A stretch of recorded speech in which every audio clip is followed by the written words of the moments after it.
Hello, and welcome to the Comedian's Paradise. This is the podcast where we speak to mavericks of the clown and stand-up comedy world. Now, today's guest has come all the way from Australia to be on the Comedian's Paradise.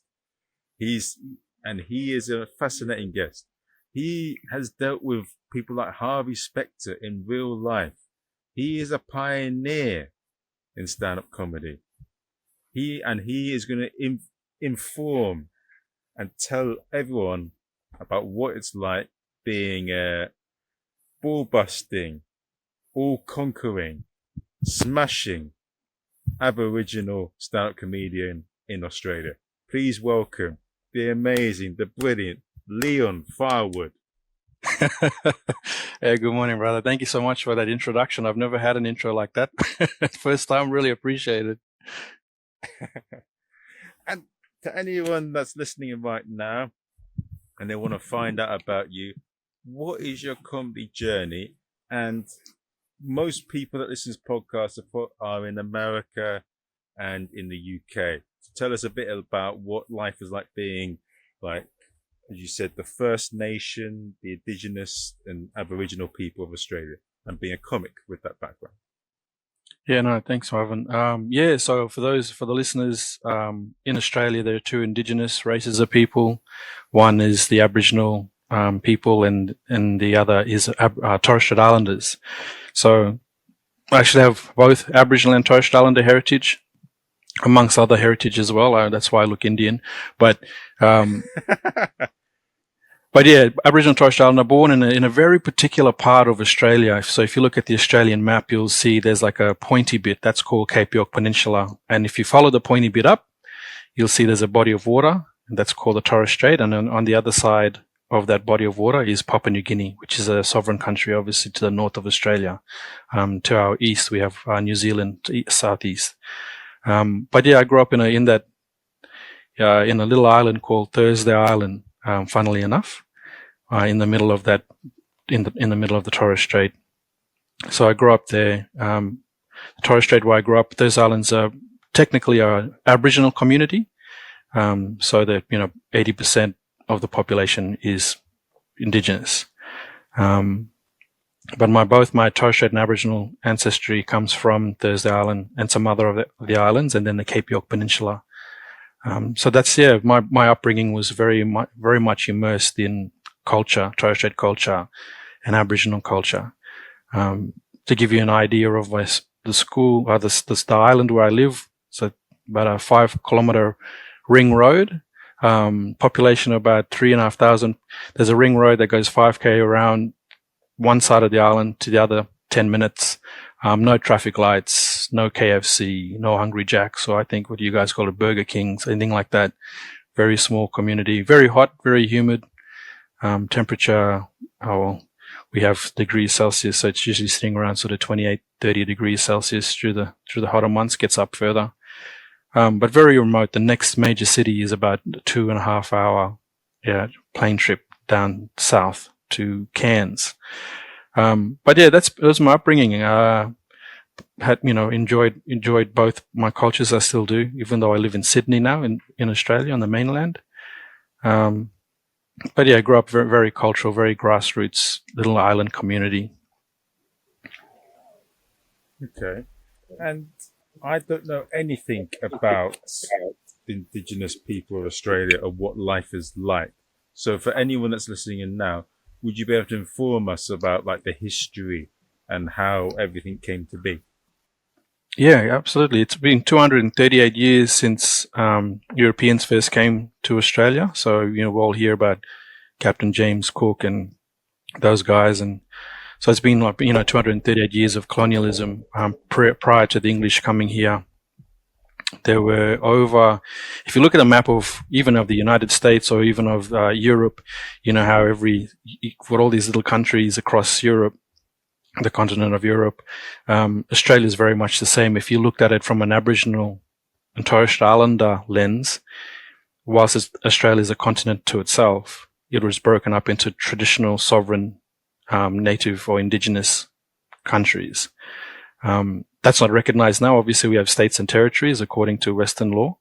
But when you look at it from my Aboriginal and Torres Strait Islander perspective, it was very much that. So there was over the time of the English arriving, there was about over 300 different traditional languages spoken. Then with the impact of colonialism today, about 238 years later, there's probably 200.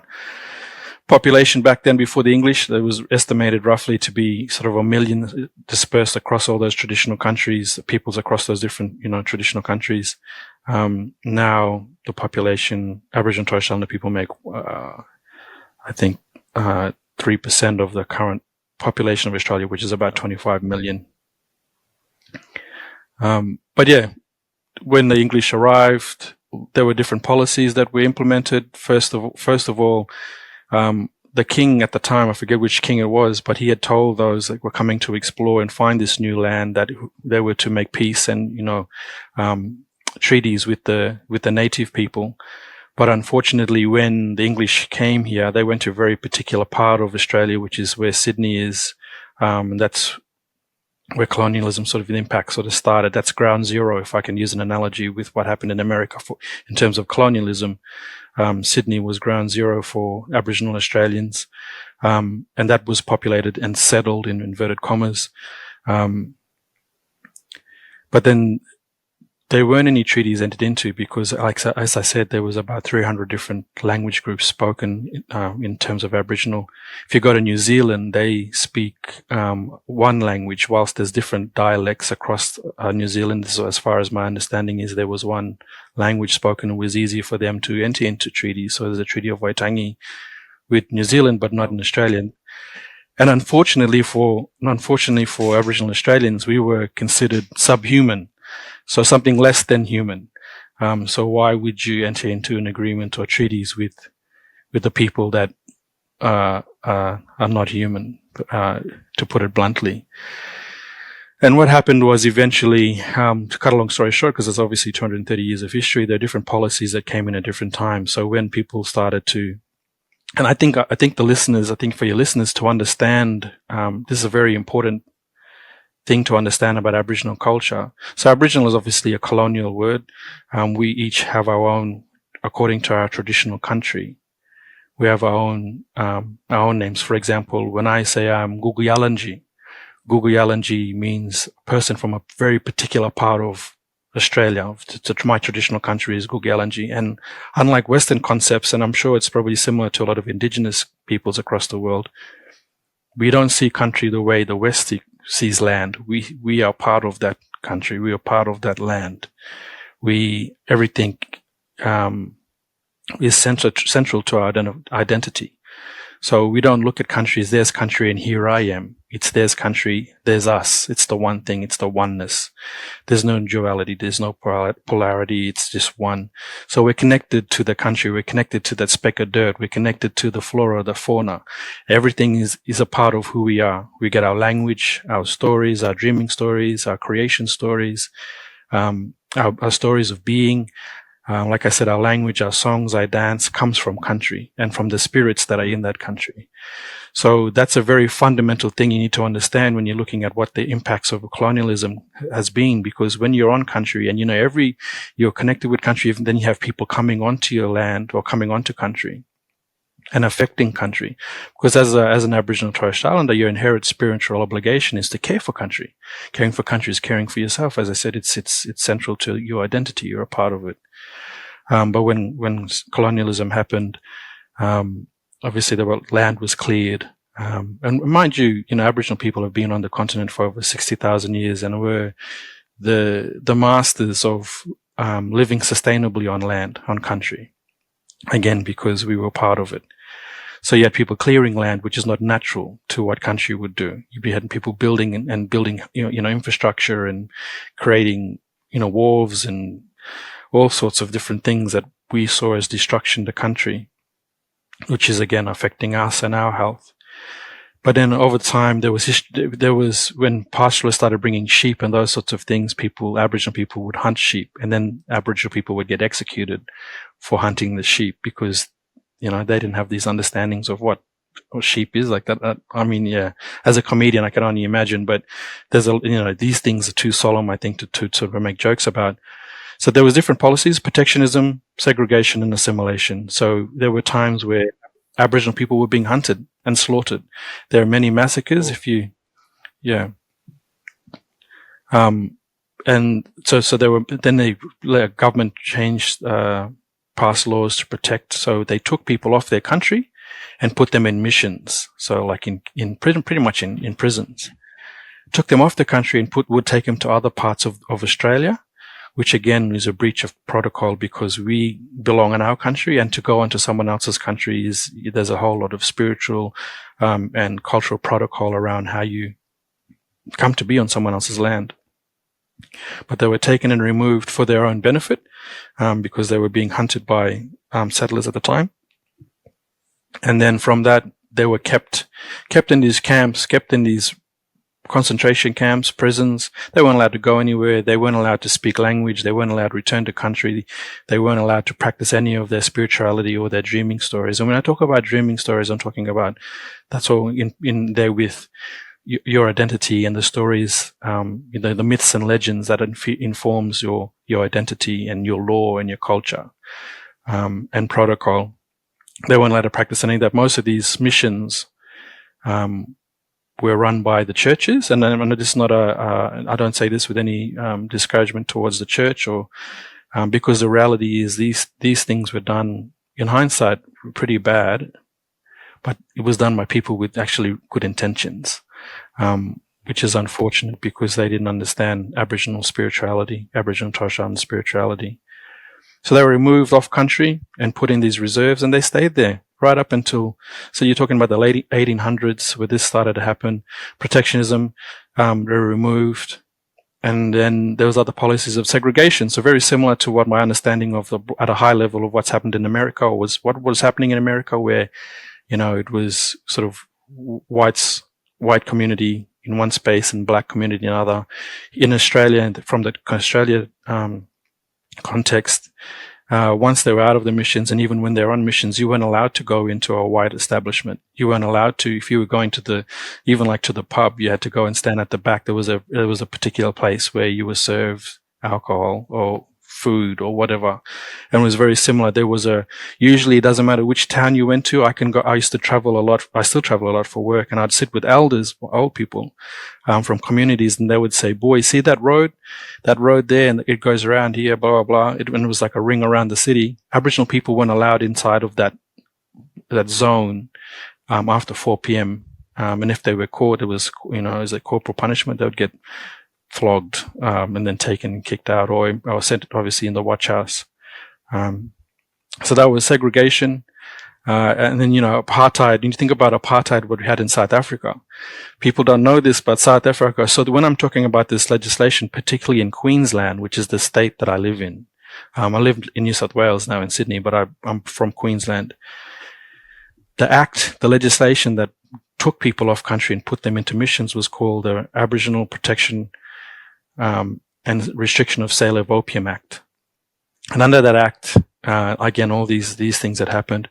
And where was I going with this? So segregation, and then once segregation, that policy had finished, then so basically there was like, okay, we need to protect the black fellas. And then they put them into then there was segregation. So we got to segregate the black fellas and keep them separate from us. And then the third policy that came in was assimilation. Okay, well, we're going to basically breed them out. We'll breed them out and assimilate them into the white population. They can accept our cultures and our ways of being and doing, and then the problem solved. When you look at it, by definition, that's in effect genocide.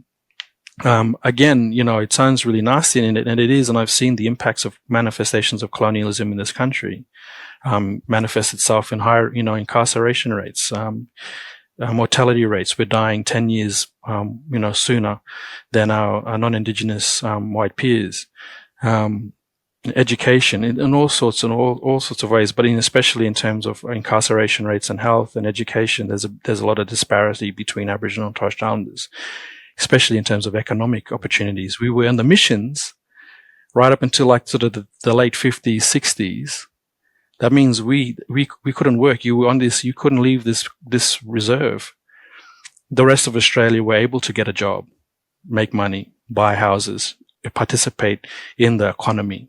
We weren't allowed to do that because so when we got out, we were already about, how many of a years behind the 8 ball to try and catch up. And then assimilation was about, breeding us into the white population. I think you told me that you shared with me that you'd watched a movie called A Rabbit-Proof Fence, which is a movie based on these 2 little girls that were put in a mission.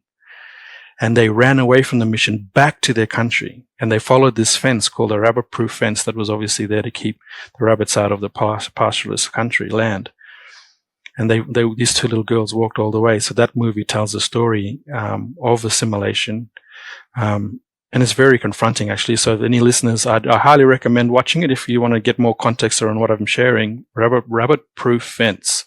It's probably about 20 years old, that movie, but very impactful. Make sure you have a box of tissues, again, based on a real story. But, fast forward then to today. What are we in 2025, going into 2026 soon? Can't believe it's first day of December here. I know you guys, I'm in the future here. It's the 1st of December. I think you're still in yesterday, in November. But, look, things have gotten better in some regards. But when you take people off country, it affects culture, because to practice culture and to ensure that culture is maintained and shared and passed on, you need to be on country. But when you are locked away in reserves for over 50 years, that has impact. When you're not allowed to speak your language, tell your stories, do your dances, those things get lost. So you get you get released into a community. Connection with country it'll never go away because it's an inherent spiritual connection. But, obviously our old people, with the knowledge, they end up passing away. We die younger than the rest of Australia. So all our cultural knowledge goes away. So there's been a resurgence. There's been a resurgence in terms of language and getting back onto country and understanding protocols. But at the same time, you have a non-Indigenous population that is now, makes up the majority of Australians. And I'm talking specifically about the white population, but then you've also got immigrants coming in, new Australians coming into Australia. And it's a very, very, very sensitive topic.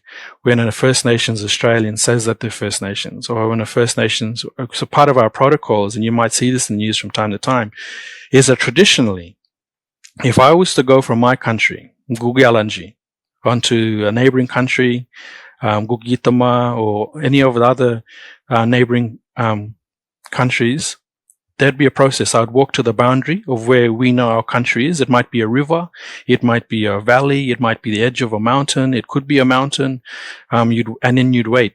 And there's different ways you do this. So I'm not saying this is the way for all of the mob. When I say mob, also I'm referring to collectively the Aboriginal people in Australia. You'd go and you'd set up camp. You'd start a fire, you'd sing, you'd make noise. Then someone from the neighboring, usually someone with cultural authority to make decisions on behalf of the neighboring tribe, would come. Then they would meet, and then you would tell them where you're going, why you want to go, why you want to go into their country, where you're going, and then they would counsel you. They would say, they would obviously give you permit to come or not. And they would tell you, okay, if you're going to come on country, then go down this, where you're going, and they would direct you where to go and tell you the protocols, because again, country, and this is a very hard thing to explain to non-Indigenous people, spirituality and spirits are a real thing. So they would say, that's a sacred place. You can't go there because that's where sacred business is done for our men or our boys, or that's a woman's place and you're a man. You can't, so they wouldn't tell you specifically, but they would guide you where and how you can be on country and when you need to pass through, so that you respected their spirituality and their special places, sacred places. So you'd come and you'd sit and you'd wait. So they would welcome you on there, and then they'd give you a blessing. So then you would go on to their country with their blessings, knowing where you can and can't go, and how long and when you've got to be and do what you have to do with their blessing, or not. They're not obliged to give you a blessing to let their own country. That's a protocol that's been, as old as Aboriginal people, and it's the same principle by analogy. Is coming to your house, I would knock on your door. What are you doing here, Leon? You invited me here for a barbecue, remember? I've got some beers and some steaks for the barbie, and then you'd welcome me into your house. Don't go over there because that's the boys' room. That's me and my wife's room. That's my children's room. Don't go any of that space. You just walk straight down the hallway.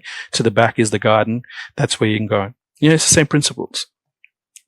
But in Australia today, you hear this thing called welcome to country, and it pisses it. Not all of my white brothers and sisters in Australia, but most of the sort of MAGA crew. If you draw an analogy from America, people that sort of think that they shouldn't have to worry about or be considerate of anyone else other than themselves.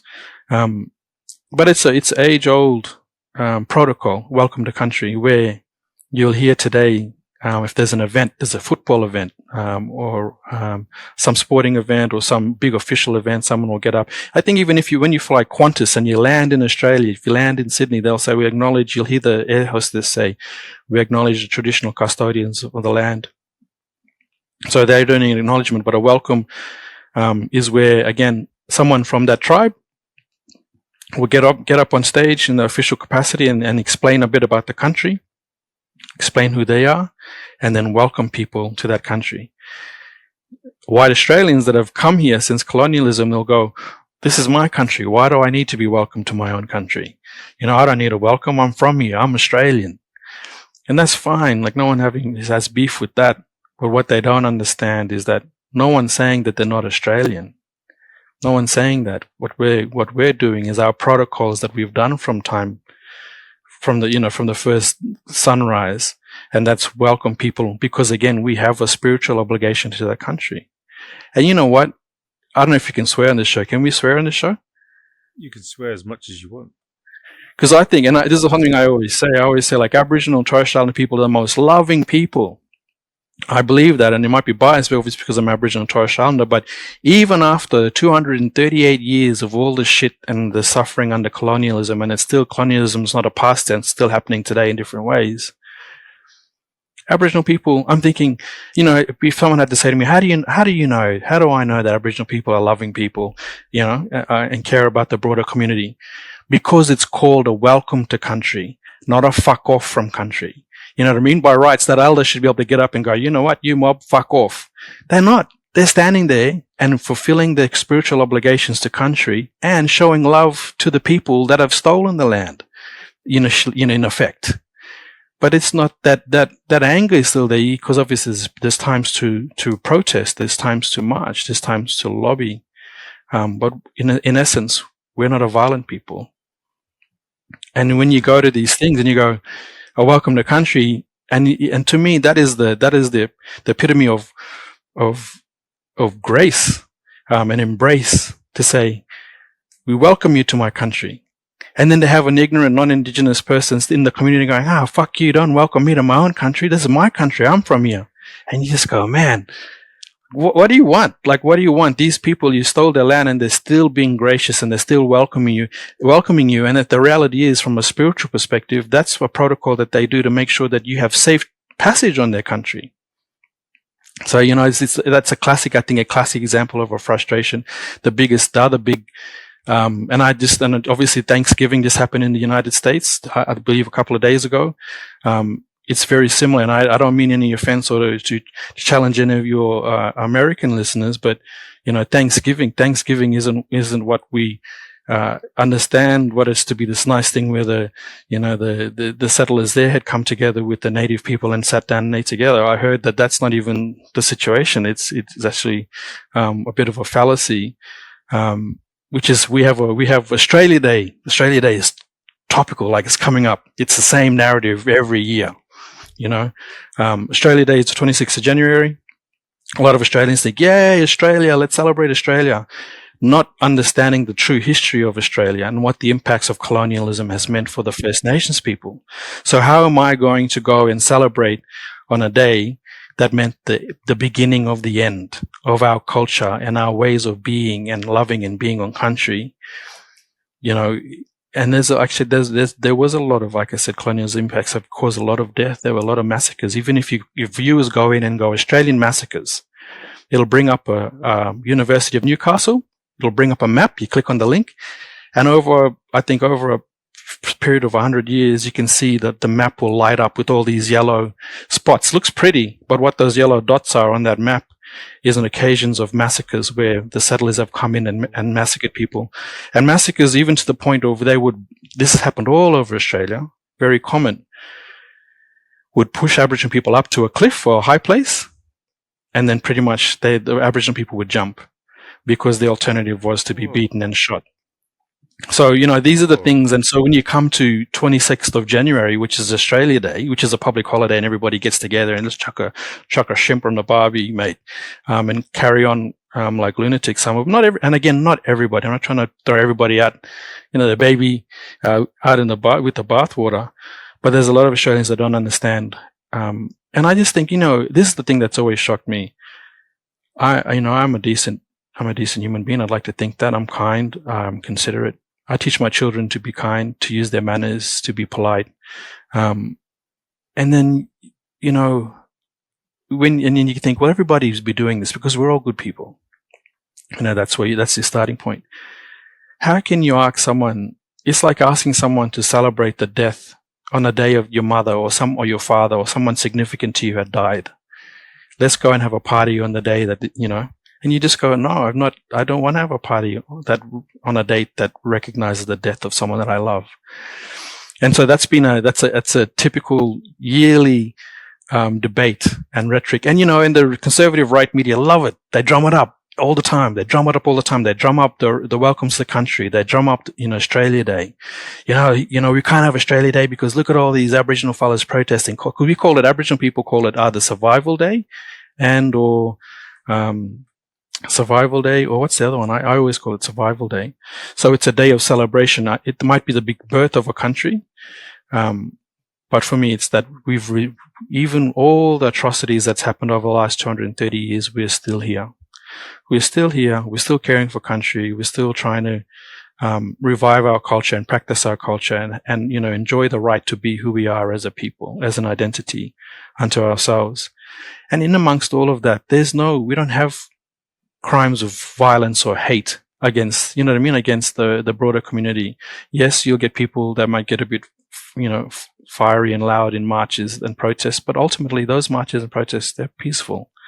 So yeah, look, that's a snapshot. I'm very conscious of doing most of the talking, but there's a lot to unpack. Again, I've just tried to highlight some of the highlight what's happened over the last 238 years and some two very topical things at the moment. Australia Day or the Welcome to Country and Australia Day. So I'm writing a show and I'll probably try. I will incorporate some mention of those events.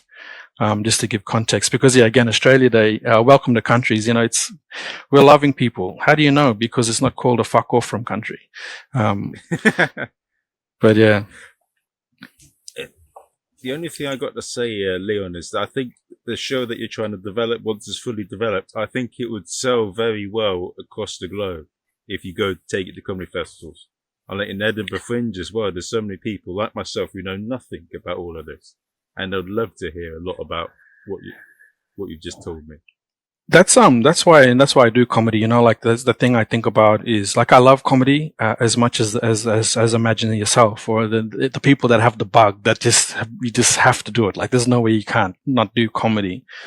But I've always struggled. Comedy has never been. I see it as very much a privilege to do stand-up comedy, and I've always seen it as a platform for protest, a platform to educate. My comedy is about raising these things, but I don't want my audience, I don't want your listeners to be joining in and listening. Oh, fuck, this guy again is one of those. Because the purpose of my comedy is to educate and bring and create and foster empathy and bring people together, that human aspect of coming together. Not based on race, but based on compassion, empathy, love, and when you talk about these things, that's why I find it interesting too. And I don't know how I incorporate this into comedy, but it sounds lame, but that's the reality. I want peace. I want love. I've got to, I can't walk away from these things because like we haven't had this conversation, you and I, but then there's a lot of people that have children. If I'm not trying to use every tool and every platform that I have to build a better Australia, for example, what am I leaving to my children? I'm leaving that work to them. And I want everything that everyone else wants for their kids, security, safety, well-being, health, peace. But yeah, comedy. And so it's very hard though to talk about these things in comedy. But that's why I use comedy. And sometimes I feel, look, why do I have to write jokes to make it more palatable for people to feel inspired with empathy, to look at things differently. But then I also realize that what's the alternative? If I'm not getting up and trying to reach people through comedy and make them laugh and educate, then what's the alternative? Violence? Public disruption? Like, I value peace too much. I value kindness and love. It's funny. I always find it funny how we can't talk about love because it seems too woo-woo. It seems to like, okay, this guy's lame. But at the end of the day, man, like that's what we're looking for in ourselves and in our partners and our relationships and our family. And that's what comedy, I think, really should be. And that's why I love comedy, because often I can say, like, you saw my set, for your listeners, if you look me up, I just recently, Melbourne International Comedy Festival's one of the biggest comedy festivals in Australia. I think it might be the biggest one outside of Edinburgh, second to Edinburgh, Fringe. Actually, it's a Fringe, so it's a festival. It could possibly be. So if you're drawing that technical distinction. But, yeah, they have Oxfam, which is, as we probably know, it's a global charity. Comedy gala, and I was very blessed to have gotten a spot this year on that. So if you go and watch my set, you will see an example of my comedy where I'm cheeky, but I don't like to think that I'm being mean or punching down at anyone in my audience, especially white Australians, because that's not the ethos of my comedy. I want my white brothers and sisters with us together, laughing together. So often, and I don't know, we didn't talk about this, or you haven't asked me, but I'll say it anyway. So when I write comedy, I've got to write comedy because I come from a very particular kind of community. I've got to write my sense of humor, my nuanced sense of humor is very much from that community because I grew up in that community. So black fellas, black people, Indigenous people. There's lots of different nuances in community that is funny. The way people body language, the language, some beliefs, taking that which Aboriginal and Torres Strait people would find funny in an instant, as soon as I did it. But if I had non-Aboriginal or had a white Australian next to me, it'd be lost in then. They wouldn't know why we were laughing. So I've got to take that comedy that's informed me who I am as a person and then change the setup or do a bit more work in the setup to be able to get our white brothers and sisters in the audience in on the joke. Which is, I love doing that. I think that's brilliant. How comedians do that. You can always tell if I've got a mixed audience where it's half sort of, some Aboriginal and Torres Strait people and white Australians. The Aboriginal people and Torres Strait Islanders will typically laugh before I get to the punch because they know it's coming. Whereas, the white audience will like watching and going, what's going on here? And then obviously they'll get it once I get to the punchline. But vice versa, vice versa. Sometimes I tell jokes that are written for white audiences that Aboriginal and Torres Strait Islander people don't understand or don't get or appreciate the nuance.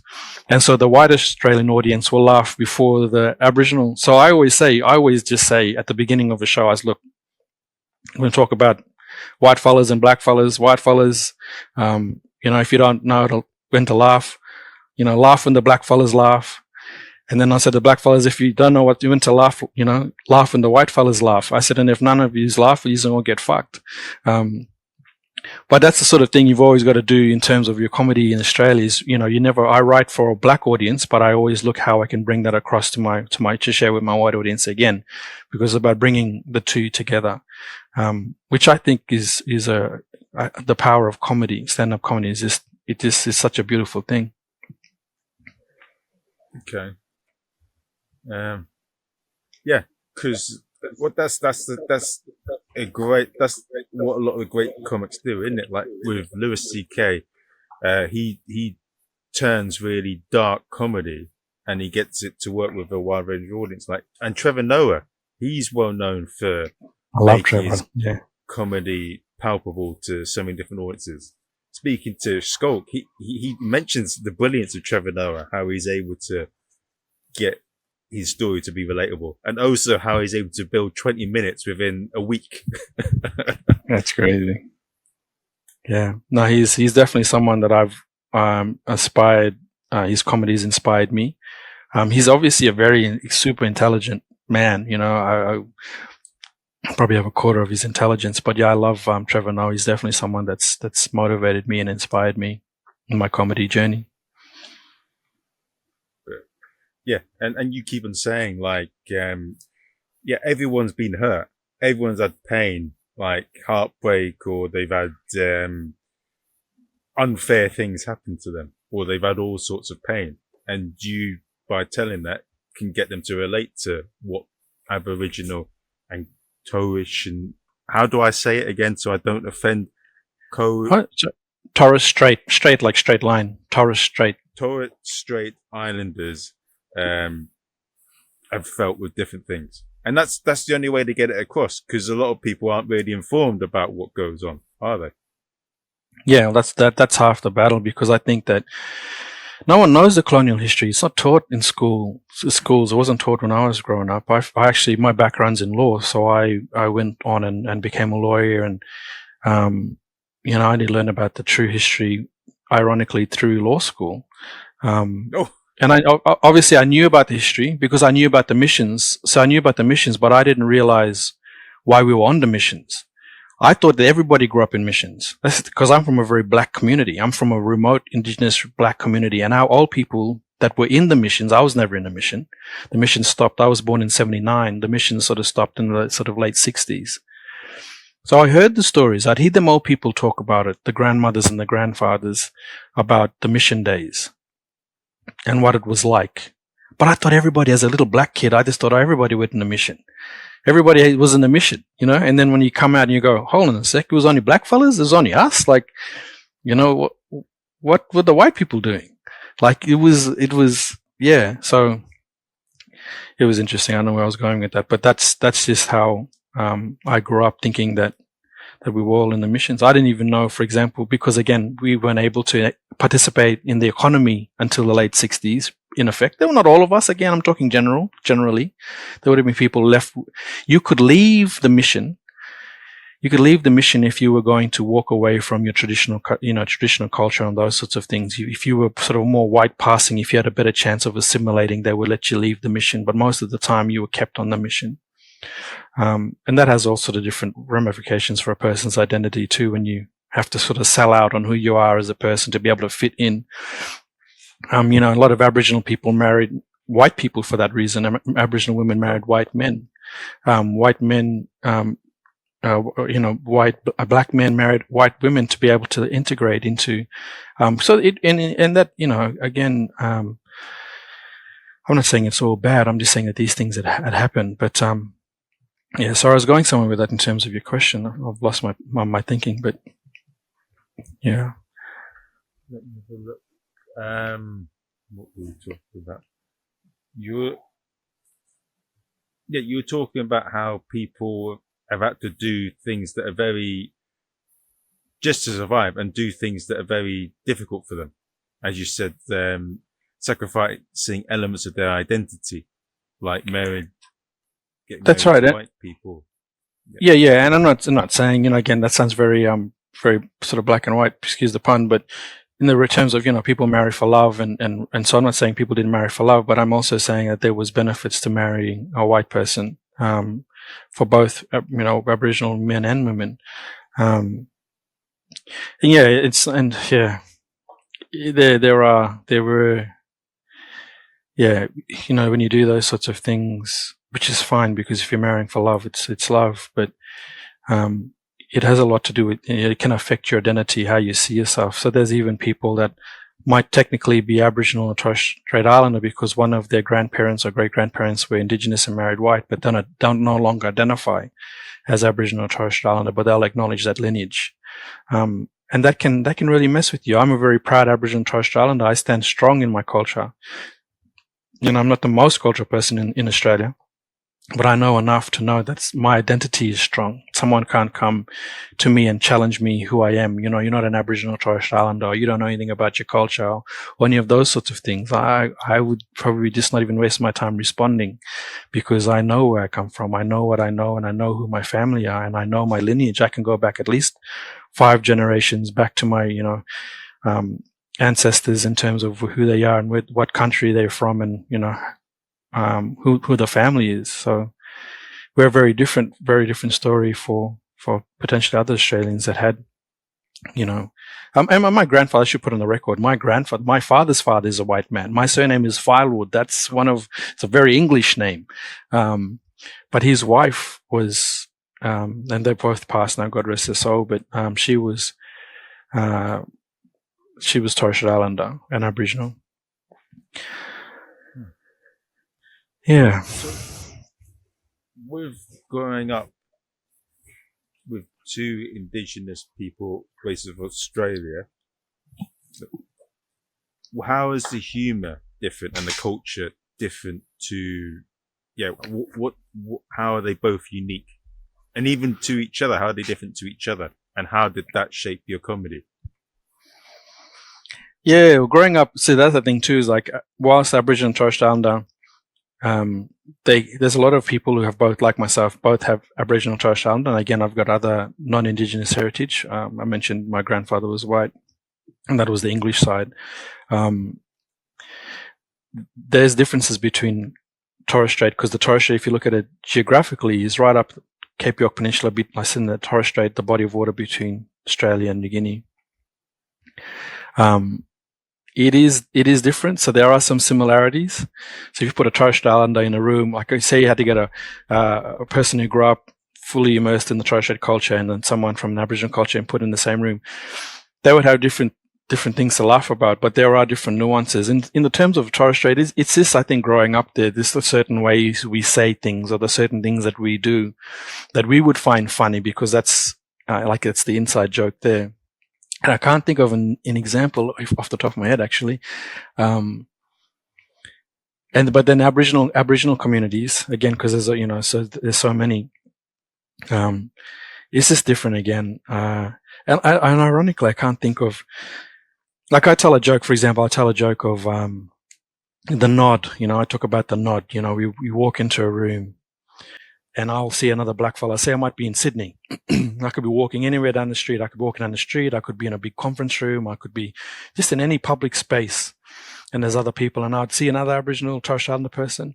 And then what we'll do is we'll nod. It's a very slight, like, and they'll see eye contact. They'll make eye contact with me. Then they'll nod. And it's like there, I see you, you see me, we might not know each other, but we're acknowledging, and that, if anything happens, I've got your back, or let's get the fuck out of here, together. You know what I mean? It's those sorts of things that Aboriginal people do, that Torres Strait Islander people do as well. But white fellas don't really do it. I'm sure people might, but it's not a part of the general community, general way of communication. So the nod is one of the things, so I tell jokes about the nod, I tell jokes about the way different words that we use, English words and also language words, we talk about, so it's, I could give examples, which is probably going to be lost on the listeners, but, so I use the example, like I did a show this year I did a show that toured Adelaide Fringe Festival, the Melbourne International Comedy Festival, and the Sydney Comedy Festival, called Which Way, which is actually my first solo show. And I take my listeners through the different language words, For example, we say, on TI, instead of saying hello, we don't say, we can say hello. I'm not saying we don't say hello, we do. But more common or more often than not, if I saw you, Marvin, if I saw you down the street, I'd be like, hey, which way? That's how I greet you. Which way? You think, well, what way? But it's just, which way is hello? And there's only one answer to which way, in that same way. So if I saw you, I'd be like, hey, Marvin, which way? And you'd be like, oh, same way. And then we'll start our conversation, So there's different. And so in the show, I talk about these things, and, I say which way. I said, I explain that to the audience, get them to say it back to me. So when I say which way, you fellas say, and they go, same way. I said, you could be having the best day of your life. I said, you could be having the worst day of your life. I said, you could be visiting your uncle in the ICU that's about to depart this world, and you'd look down at him and you'd be like, hey, which way, uncle? And he'd be looking up at you, about to die, and you'd be like, same way, same way. It doesn't matter what the context, it's always the one answer, But, we play with these different words because I think my show, Which Way, was about, again, empathy and bringing communities together. So to take them behind the black veil and look give an insight into Aboriginal and Torres Strait Islander communities, I'd run them through terminologies. I'd run them through different nuances. Like, for example, another thing is where in the Aboriginal and Torres Strait Islander community, you could say something that was very negative. You might say, oh, this is my haircut. You just get a haircut. Just got a haircut. That's my haircut. What do you reckon about my haircut? And I'd be like, mate, you look like a fucking, sucked mango. And then as long as you say, so that's a sort of a negative comment, but as long as blackfellas will say good ways immediately after, like good ways. And when you say good ways, it breaks the negativity in the statement that was just made. And everybody has a laugh, everyone has a laugh. So, taking my wide audiences on a journey around these different nuances of communication and the ways of being in Aboriginal and Torres Strait Islander communities to find the funny in there. And it's interesting because there's a lot of people that come up to me later on that are non-Indigenous people that'll see me and they go, which way? Or they'll come and say something cheeky and say to me, good ways, and then we just laugh. And that's the stuff that I love about comedy, Yeah. But they feel that they enjoy it even more because they get to learn something new. And yeah, absolutely. I've only ever I've been in comedy for 8 years now, and I've never had someone, and if I did, I would go back. I would be devastated, to be honest. Because I reflect on all my jokes, I reflect on how it would make people feel. Again, it's not about ostracizing anyone in my audience. I actually want to bring people together. So I've never had someone come up to me and go, "Oh, mate, you're racist." I've had people tell me that I am. this year. So I had people come and tell me that I was racist to white people. Yeah. But it was by black people. It was by black people in one of the communities that was probably one of them. But I thought going into this community, it's called Mount Isa. It's in Western Queensland, Mount Isa. And I went out there and I did a gig for community out there, for black fellas out there. And not for the community, it wasn't just black fellas. And all my jokes, I travel all over Australia doing jokes, at the big festivals and everywhere else. And in this audience was predominantly 80% black, and the rest were white. And I tell the same jokes that I tell all over Australia. And the next night I saw a couple of the aunties, a couple of the elders, female elders, aunties, we call them aunties out of respect. They was like, "Oh, we saw you last night and we thought you were being racist." I was like, "Really?" I said, "Racist to who?" She said, "We thought you were being racist to those white people because there was white people there and you were talking about white people." And I was like, "Oh," I said, "Oh, aunt." And I said, "No, I would never be. I said, I'm cheeky, but I would never be racist." And I said, I travel all over Australia telling these jokes predominantly to white audiences. And I said, they laugh. I said, I've never had anyone. Yeah. So, but they were very, and it was a beautiful thing, actually. It actually was a very beautiful moment. Mount Isa is a western town. Like it's a big city. It's a city. But I imagined, I had the stereotype in my mind that it would be a racist town. You go into these towns, it's all sort of white cowboys, kind of. You got some black fellas there. And after that experience of doing comedy there, they were like, no, here in this town, the white fellas and the black fellas grew up together. So we don't see ourselves as different. We see ourselves as one. They said, yes, there are some racist people here that look down on black fellas. He said, but the true people from Mount Isa, we have respect for one another. And that was a really beautiful thing. And I was like, wow, it's ironic that I was being called racist against white people by black people, but it's only because they didn't understand comedy and the subtext and the jokes that I was telling. And that I tell all over Australia to predominantly, again, my audience is usually 90% white. Never had a white person come up to me and go, mate, you're racist. They always come up, have a laugh, like again, take elements out of the show and give it back to me. And I love that. But yeah, there was this interesting thing that happened to me this year. Because yeah, my comedy is not about being racist. And it's stuff like, for example, your audience probably, first of all, go and watch that set from the Oxfam Comedy Gala. It's a classic example. It's only 4 minutes long. Classic example of what my taste for my comedy. Like as a black comedian, this is how I open my shows. This is typically how I open my shows, guys. As a black comedian, when I became a comedian, I thought I'd be doing comedy to black fellas, but the majority of my audiences are white. They're white people. And I said, I will use that term white people. But don't worry, I'm not racist, because where I'm from, my community is so black, I am the white people. And I tell a story where I go down. I was about 15 years old. I was 15 years old when I found that out. I went down the road to my mate's house in my community, knocked on the door, and this little chocolate brother, about 4 years old, comes out, looks at me, and I was like, oh, is brother so-and-so here? And he looks at me and he turns around and he goes, Mama, there's a white man at the door. And I was like, oh shit. And I turned around expecting to see the only two white people that come to your house in my community, the police and the Jehovah's Witness. And I was hoping it wasn't the Jehovah's Witness, because I'd rather cop a warrant in the watchtower, just a less awkward conversation. And that's the way I start my show. So I immediately want to make sure that my white audience members know that they're very welcome, that they're safe. I'm not going to pick on them. I'm going to tell some cheeky things. I'm going to make them think. But if I would be devastated, I would seriously and sincerely be devastated if someone felt like I was attacking black or white. Because again, it's about trying to, and these sensitive topics and some of this stuff that I shared with you and your listeners, this morning or this evening, wherever you are in the world, they're heavy. They're heavy, and it's really hard to talk about, things like genocide, massacres. And there were some really, really, really horrible things that had happened, which if your listeners cared and wanted to know more, they could Google. But there was very, very many atrocities across the time.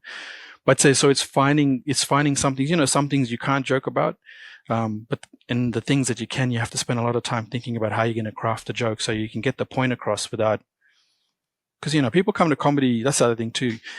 People come to comedy, they want to be preached at. They've got enough going on in their life. They're coming to comedy for relief, for reprieve, So the last thing you want to do is come and get lectured about something that, is heavy stuff. So that's also, and in my open mic spots, like if I'm doing gigs around wherever, I keep it light. It's only in a 1 hour or 50-minute show where you can sort of take an audience on a deeper journey to be able to sort of, share the heavier stuff, because you've got opportunities to control the energy, bring it, taking it high, bringing it high, then obviously bring it down, but then you're looking at taking it up again and finishing the show on a high. So you have time, you have 50 minutes to do that, whereas you don't have that in a 10, 15, 20-minute set. So it's all part of the craft. It's all part of the thrill of comedy. And I love it. Yeah. Now, you mentioned a very interesting point, and there's this guy called Ty Riviera, who's a comedian, Austin.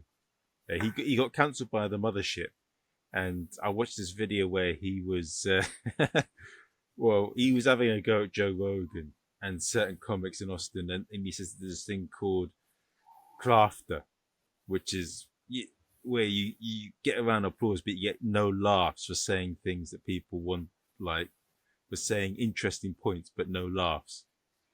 And that happens. I see that a lot in comedy. People will say a lot of things at gigs that people do that, but there's no laughs about it. You're not making people laugh. They just think, well done, thank you. And it's a big thing, isn't it, in comedy, that so often it turns into a TED talk rather than a laugh. Yeah, that's so true. I just reflecting now where I've probably experienced that. But I still love that. It is about the laughs. When I just recently won I was very fortunate to be one of the recipients of an award called the Moosehead Award, which only very few comedians get in Australia, get that award. And I was one for 2026. But when I got that award, I remember speaking to one of my mentors in comedy, Kevin Capinnery, who's an Aboriginal comedian. He's been doing comedy for twice as long as me, if not longer. And again, someone who's mentored me. He knows my style of comedy. He knows why I do comedy. And the first thing he said to me when I told him I got a moose head, he was like, "Remember, it's about the funny. It's about the funny. You got to make people laugh." And I agree with him, but I also appreciate that sometimes, and then makes me think about something that Chris Rock had said. He said, comedians want the laughs and the applause breaks. He said, but I want the laughs, then I want the ooh, then I want the like I want the, he said, I want a range of emotion when I'm doing comedy. It's not just about the laugh. And I love that quote when I heard it. And I think about it as well. But for me, I value the laugh, and I'm grateful that my mentor. I was a bit pissed off, if I was being honest, because I'm thinking, man, of course I'm going to try and make people laugh, but he was being very clear and strategic. It's not just about the message. It is about the message, but you got to make people laugh. Like if you're failing that brief, but so what was it called? Crafter. I can't remember the term, but it's a comedian who's a pro in Austin, and he calls it clafter. Yeah, clafter. Yeah, so that's interesting. I'll pay attention to that. But there's moments where I think even in that 4-minute set that I was sharing with everybody from Oxfam Comedy Gala, the Melbourne International Comedy Festival this year, there were times where I got a couple of applause breaks, and it seemed I couldn't understand why I was getting those applause breaks where I did, but I was grateful. That's a big event. That was a 2,800 seat venue. So I was grateful, but yeah, interesting. I'll pay more attention to see where I get those claps and whether there's any laughs going on. No. But one thing that I found interesting about when you sent me the brief about working in law, being a comedian, and from what I gathered from the messages and through this interview, is you want to bring people together. And with how has, like, for me, when I do the podcast, it's growing podcast. I get listeners here and there, but I really appreciate it when a comedian or someone comes in and sends me a message, because I enjoy doing this. And whether I want it to be big, but I absolutely love doing the podcast because I get to talk to lots of interesting people like yourself. But them saying that just adds a bit more to it and makes me want to keep on doing it. And for yourself, when you're doing the stand-up and when you're helping make things better for the Indigenous people of Australia, what have been recognition that you've had from the Indigenous people of Australia for what you've done to them, and how did that feel? Yeah, it's not something that I think people look at it. I don't think people see comedy, and not necessarily the comedians, talking about probably the broader community that aren't comedians.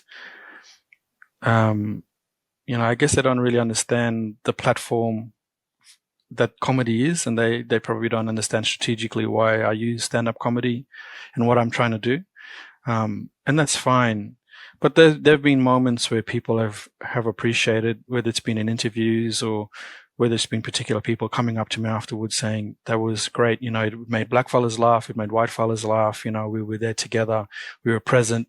And it hasn't been anything bigger than that. But I don't do comedy for the accolades or those sorts of things. I do comedy for the main reason of bringing people together, bringing people together through laughter. Like that's the brief.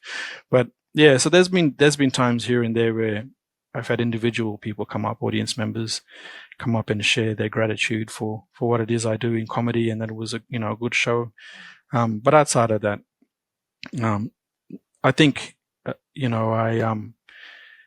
industry in a lot of ways, the comedy scene, and those people in the comedy scene that have positions of not power, it's probably the wrong word, but people in leadership in the industry have acknowledged me in certain ways. When I first did stand-up comedy, the Melbourne International Comedy Festival have a development program called Deadly Funny.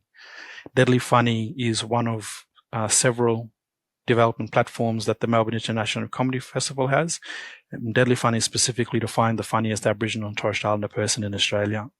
So you go around and do workshops. There's workshops held in different parts of Australia. You get a 2-hour workshop. After that, you have an hour break, and there's a community show. So anyone that ever wants to aspire to be a comedian, they can go to these workshops. It's all free.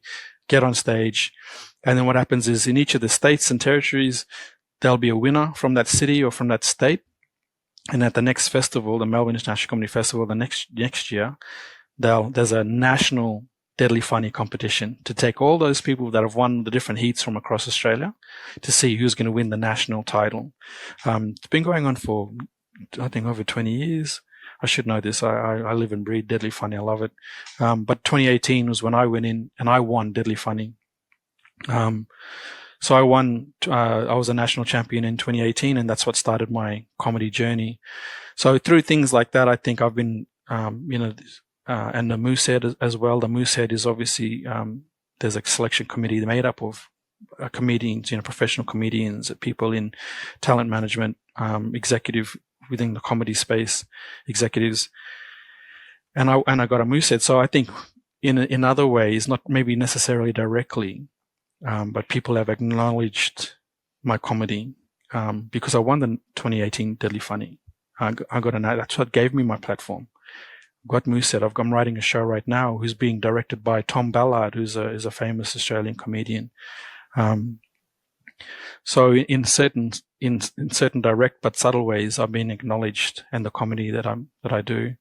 And the thing that I appreciate about my journey in comedy is that I've never done this. I'm not doing comedy for any other reason but to use it as a platform to educate and bring people together.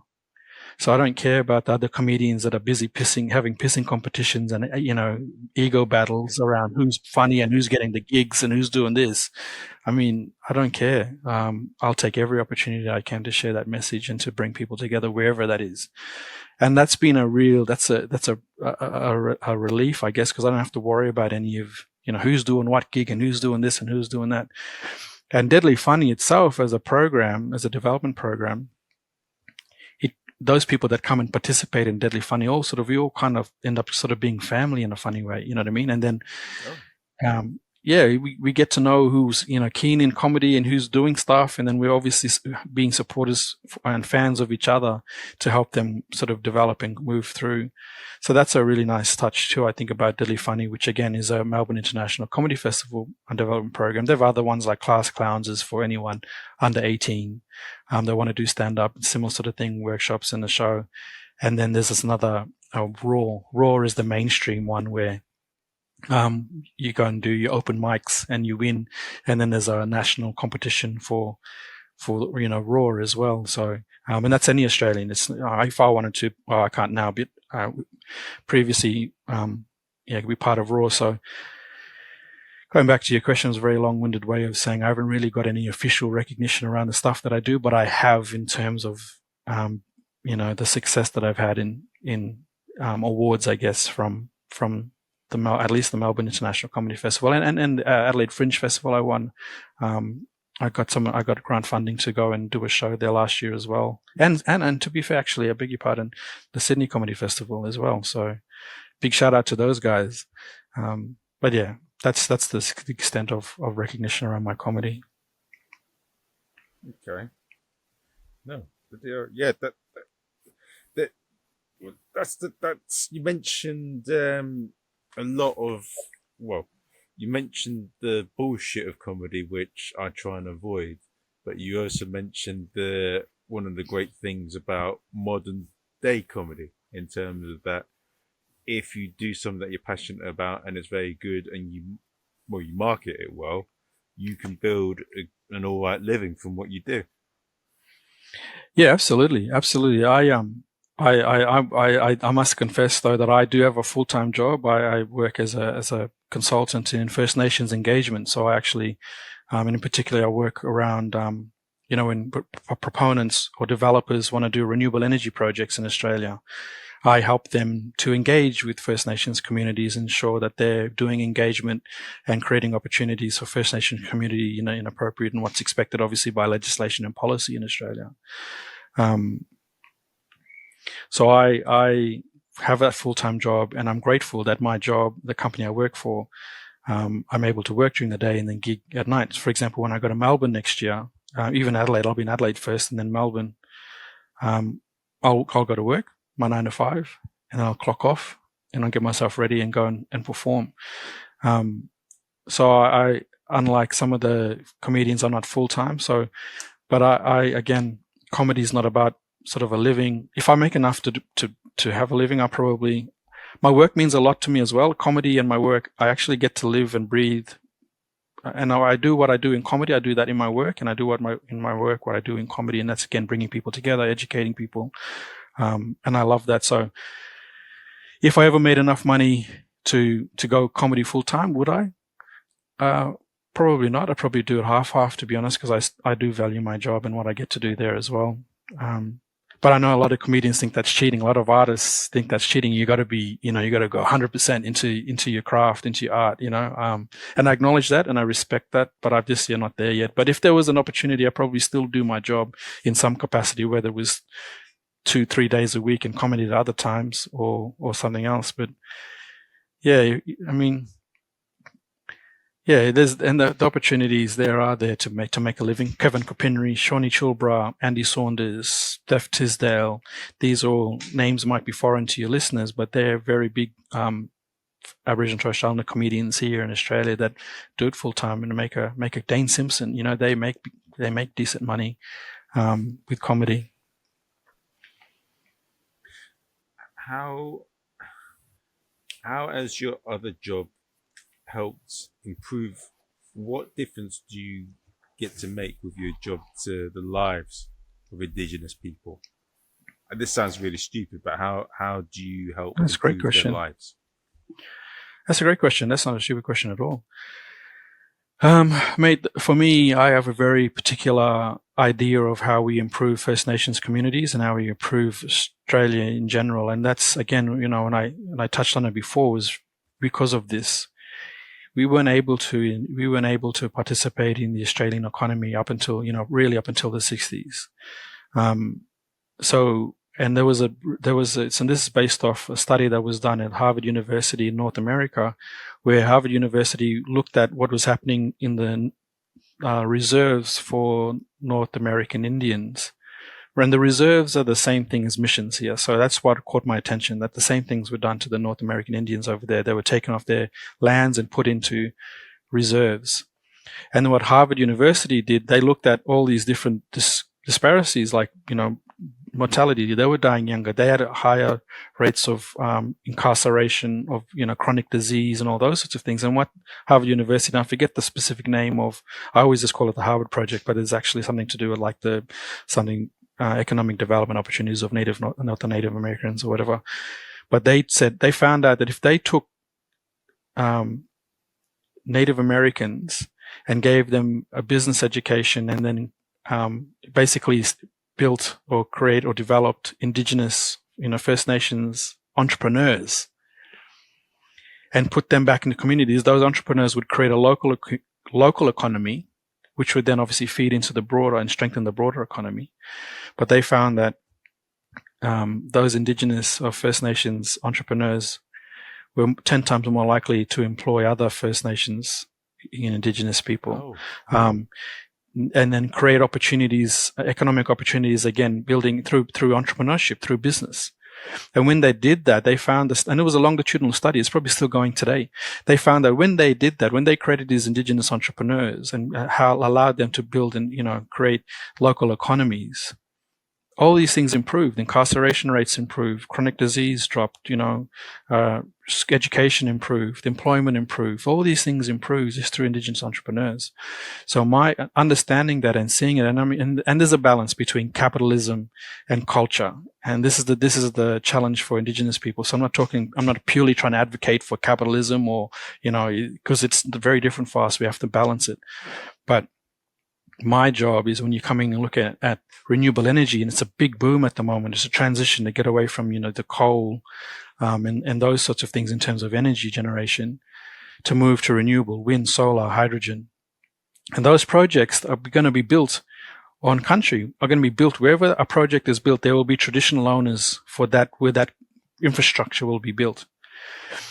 And what my job is to ensure that if you're coming in to build something, that there's going to be economic benefit. One, culturally, that my client knows how to approach a community, knows what's important to a community, is understanding the cultural nuances and protocols, so they can go in and sit down and discuss about the project, discuss about the opportunities, understand the aspirations of that traditional custodian group, as well as the broader community too, non-Indigenous community. Like but in particular, I focus more on First Nations. And then for me, it's about understanding and looking at opportunities for economic sovereignty. So instead of seeing First Nations people as a stakeholder that you tick off a list, go to them and understand and see what opportunities there are to be partners in the project, for First Nations people to be decision makers, for there to be potentially equity agreements with those traditional custodians. So when they build their project, once it's all established and that's generating income and profit, that a percentage of that goes back to that community, that helps to sustain and then build, that community build itself. Because the thing is, paternalism has been rife since obviously the English have come here. We'll tell you what's good for you. We'll tell you that you have to go and live in a mission. We'll tell you when you can leave the mission. We'll tell you when you can and can't, and what you should do in your best interest. That's why they try to assimilate paternalism. But it's as Indigenous people, and it's not just specific to Aboriginal and Torres Strait Islander people in Australia. It's all over the globe, all over the world. We're self-determination. We actually have a human right to enjoy our identity, to be who we are, to have our culture, to practice it, to experience it. So when you have self-determination, that's what that means, is we want to be who we are. We don't want to be assimilated. There's some of us, I'm obviously I'm assimilated at some point. I've got a very, very wide education in terms of, law degree. So again, I'm not trying to make it so black and white. Again, excuse the pun, but it's about economic sovereignty. So it's about, okay, what economic opportunities are there out of this project for these traditional custodians? Same questions are being asked. If the listeners are listening, the same questions are being asked for the broader community, the non-Indigenous community. And what's really interesting that Australians don't understand, white Australians don't understand here, because when they go, oh, why? Because everyone thinks that blackfellas are dole bludgers, they're welfare dependent. So when a proponent, an energy company comes in and talks to a traditional custodian separately to the broader community, because they understand the Indigenous significance of their cultural obligations to country, to land, the broader community is like, oh, why are they talking to them separately? Why don't they talk? Again, because they don't understand the history. They don't understand the impacts of what the country means for us. But I can tell you now, I sit in meetings with big proponents and traditional custodians on country. And I can tell you now that traditional custodians, this is what they're saying. I'm giving one particular example. I'm not saying any names, obviously I can't, but I've been in many meetings, but one in particular I remember. An elder was saying, we have a problem with drug and alcohol in this community, and he was talking broadly, and this is a regional town of about 100,000 people. The traditional custodians are only a very, very small number of that, and we need more health services to address these issues for our community. But he made it very clear when he was asking for a medical center or a program to address these issues, drug and alcohol addiction, he wasn't just talking about First Nations people. He was advocating on behalf of the whole community. He said, we want this for all of our community. We're talking about our white brothers and sisters. But then you got people that are outside of that meeting that are white going, oh, why are they talking to those black fellas? But they don't know that inside those meetings, those black fellas are still advocating for them. You know what I mean? The black fellas are trying to leverage what they have for the whole of the community, not just their First Nations community. And I see this all the time. And then when you come back and you watch the media, your listeners can click on any article on social media, on Facebook, Instagram or Facebook in particular, anything to do with Aboriginal people. It could be a success story, an Aboriginal person's achieved something, or this black, I don't know, whatever the wording is, or it could be a negative, but you jump on, you look at the commentary in the comments, it's always really negative and degrading. Like, I can't look at it. Sometimes I look at those comments when I want inspiration to write a bit, because there's so much racism and hate. Yeah, it's crazy. Now you go there for motivation, but often I can't, because it hurts my spirit. Like, I just go, man, we're all trying to come together. But these people can't see, they can't see the level of ignorance. And, and again, I don't mean, well, I'm going to say it, but, it's very much there's a MAGA class of people here where they see things the way they see it, because, to do otherwise would threaten their position in the community, or their position in life, or their authority, or their power, or their wealth, or whatever conservative thing that they have that they've got on. And, I'm not trying to make this political, but I'm just saying there's a difference around the types of people that you'll see in the comment section of articles. But I know, again, Aboriginal and Torres Strait people always being inclusive of the non-Indigenous community, always thinking about the community as a whole, not just for their own community. Which is heartening on the one hand, but then it makes me angry in another way, because there was a referendum here 2 years, I think it was 2 years ago now, 3 years ago, Voice to Parliament. The Voice to Parliament referendum was about changing the Constitution, the Australian Constitution, to include a body. Because remember, paternalism hasn't worked. Self-determination for Aboriginal and Torres Strait people has to be the way. And what I mean by that, for those that are listening and going, what is he talking about? Paternalism, again, a white fella telling me what's good for me and my family, how I should live, how I should be like them. I don't want to be like them. To some extent, yes, but I should still be able to speak my language, practice my culture, tell my, traditional stories, dance, all those things. I shouldn't have to give any of that up. Paternalism hasn't worked. It has to be self-determination. And what happened was, a few years ago, the federal government had said, let's have a Voice to Parliament. So a Voice to Parliament was a body that would sit, and it wasn't a decision-making body. It was just a body so that when the Parliament was going to pass legislation, they would go to this body, the Voice, they called it the Voice, which would be made up of Indigenous people from across Australia, informed by those communities, to be able to sit and hold positions. I think it was like a 40-person sort of chamber of, advice chamber or committee or council, whatever you want to call it, but they were calling it the Voice. So to change the Constitution, to put the Voice to Parliament in there, so that when Parliament, which is predominantly white Australians, were going to pass any legislation that was going to affect Indigenous communities, that it would go to the Voice. The Voice would consider the legislation or the policy, the change or policy or whatever it is, and then give recommendations to the Parliament that had full authority, full autonomy around decisions that are made. The Voice to Parliament didn't have any autonomy or authority or anything, power. It sat in the Parliament. The Parliament could take or leave whatever the Voice had put together and pass legislation as they see fit. Obviously a democratic process. The referendum, you have to go to a referendum in Australia. It's the Constitution. Most constitutions, if you want to change something in the Constitution, you have to have a referendum. There has to be like 70%, I think 60 to 70%. Yes. Very few referendums of the history of Australian Constitution have gotten up.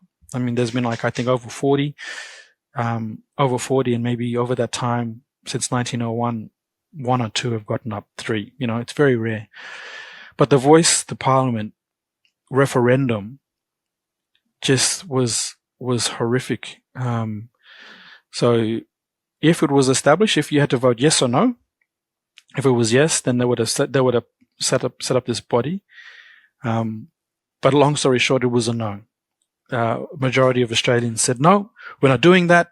It's going to be one rule for them, another rule for us. We're not, we don't even know why they should be there.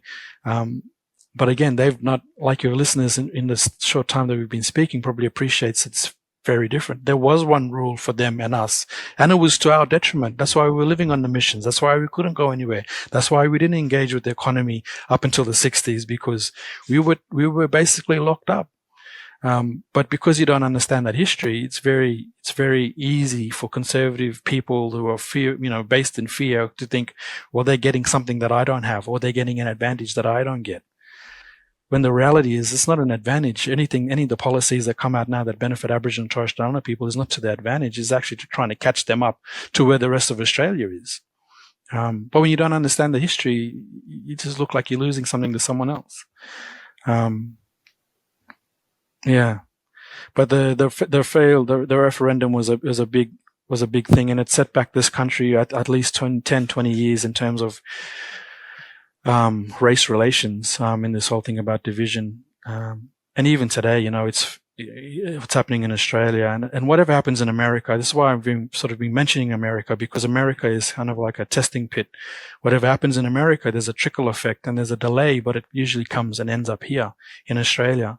So all the rhetoric, on everything that's been around MAGA and the Trump administration, and you see what's happening with ICE and all those sorts of things. I watch that and I know that that's probably going to trickle and have an effect here. So it's about trying to educate as many people in the time that we have to make sure that when, you know, in that time of delay between there and now, you know, there in America and here in Australia, that there are more people that are switched on. But the reality is comedy, it's only certain people that come to comedy. It's only certain people that come to the fringe festivals and the comedy festivals. The people that are doing, you know, thinking like MAGA, they're out in the regional places that don't engage in the arts. And that's a reality as well. So, yeah. Yeah. It's funny that you mentioned that story because I had a guest on the podcast called Amir Dean, and he's called Lady Bushra. There was a couple that came in, and they were both very homophobic. But the guy didn't want to watch the show, but she watched the show, and she says, "Well, he basically turned her around to be more accepting, and to accept that to homosexuals and that culture." And that's brilliant. I love that. Yeah, it's so good. And that's the thing, like I write my shows thinking that's an ideal situation where you've got someone that's sitting on the fence or very particular in one way of thinking, and then here's another perspective, and allows them the space to hear it, and allows the space for them to reflect and think, and then perhaps, you know, question and potentially change. And I love that. I love that. That's the power of comedy, man. That's why I do it. That's why we do it. We help make, some comedy can educate, but I think one of the big things about comedy is we make other people's lives better in terms of they get to forget about their bullshit for the day. Yeah. And we get to feel like a rock star for doing it. Yeah, no, that's true. I whilst my comedy in the shows obviously is geared towards education, when I have the shorter sets, I understand that I've got, you know, and I pray or meditate before I go on stage every single time. I do a couple of things. I always thank the Lord, you know, I thank the universe, Buddha, whoever is out there, with the entities of love, light, and laughter, you know, for the opportunity to do comedy and to understand that people that have, you know, whatever people are going through, and I hope that I can give them in my set, the time that I have for my set, and the other comedians in that show, an opportunity to stop and laugh, be present, and to enjoy, you know, having a laugh and forgetting about the problems. So that's so true. Like that resonates, I'm sure, with every comedian, but definitely with me in terms of understanding the opportunity we have to bring a bit of joy and laughter to someone that might be going through something really bad or very hard. And even though it's for that brief moment, at least it's some sort of reprieve and enjoyment. So yeah, totally agree with you. Yeah. And comedians need to get paid more as well. Yes, absolutely. Absolutely. It's you know, I've always found it interesting when I meet other artists, like whether they're actors or whatever, and they always say stand-up comedy is sort of the hardest genre. It's, you know, it's very challenging. I was like, wow, why do you say that? You know, and often you'll hear, well, comedians, you're on the spot, you're there, your feedback is instantaneous. You know what I mean? Like, yeah, they're going to get a laugh or you're not, or you're going to get booed or something. And it's all on you. Like, you know, it's comedy, with actors, you've got a script, you know, you're not necessarily, unless it's a live performance. So it's all, so I think for that reason, we should get paid danger money. We should get paid something more. Absolutely. Now, for anyone that's listening in right now, how do they find out about you? And what is one bit of life advice you'd like to give people that are listening? Yeah, no, thanks for the opportunity. Look, I'm not great on social media, but you can look me up. I've got Facebook, I've got TikTok, Instagram, Leon Filewood. Just search my name. Again, I don't have a big following. I'd love if people were listening and wanted to jump on and have a follow. Because I have a day job, I don't have the opportunity to post as much as I would like to. I don't have the time, and obviously I'm a father of, as well. So, and obviously, have those family commitments. But you can look me up on social media. I'm there. Again, would love a follow. On YouTube, there's a couple of clips on there. I don't know, but very much. If you're in Melbourne, if you're traveling to Melbourne for the Melbourne Comedy Festival next year, which is like the 23rd of March through to the 19th of April, I'd love for you to come and see my new show, which I've called Holding Space. And I think this interview has been an example of holding space, being able to share, and it'll be a lot more funny, obviously. This is a bit more of a, insightful interview rather than obviously us doing comedy, but definitely you want to have a laugh and see me in my element. This is a taste of the sentiment and the feeling you'll get in the show, again with a lot more laughs. But yeah, Holding Space. I'll be in Melbourne this next comedy festival season, March 23 to April 19. Okay, guys, I hope you've enjoyed the episode. I hope you've learned something. Make sure you give this podcast a review on Amazon, Apple, or Spotify. And I'll see you at some of the next episodes. We've got a few coming up. We've got Susan Nixon from 2 Pints of Lager, a sitcom producer. We got Alice Frick, who's talking about harassment in comedy. We got a comedian from Canada. We got all sorts coming up. But I'll see you next episode. Take care, guys.